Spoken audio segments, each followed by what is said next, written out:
নিশ্চিত মৃত্যু জেনেও পুরুষ মৌমাছি কেন স্ত্রী মৌমাছির সাথে মিলন করে?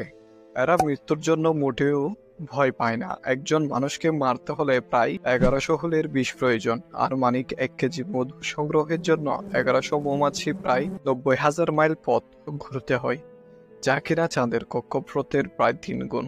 ফুলের হিসাব করলে দেখা যায় 1 কেজি মধু সংগ্রহের জন্য প্রায় 40 লক্ষ ফুলের পরাগরেণু স্পর্শ করতে হয়। সবকিছু ঠিক থাকলে ভালো মৌসুমে প্রায় 55 কেজি মধু জমা হয়। এসব তথ্য থেকে আমরা বুঝতে পারি কর্মী মৌমাছি কি পরিমাণ পরিশ্রমী। অপরদিকে রানী মৌমাছি শুধু খায় আর ডিম পারে। রানী প্রতিদিন 1500 থেকে 2500টি ডিম দেয়। পুরুষ মৌমাছির স্বভাব বেশ অদ্ভুত। এরা জীবনেও কোনো কাজ করে না। এমনকি কর্মী মৌমাছিকে এদের খাবার পর্যন্ত মুখে তুলে দিতে হয়। এদের জীবনের একমাত্র লক্ষ্য হলো রানী মৌমাছির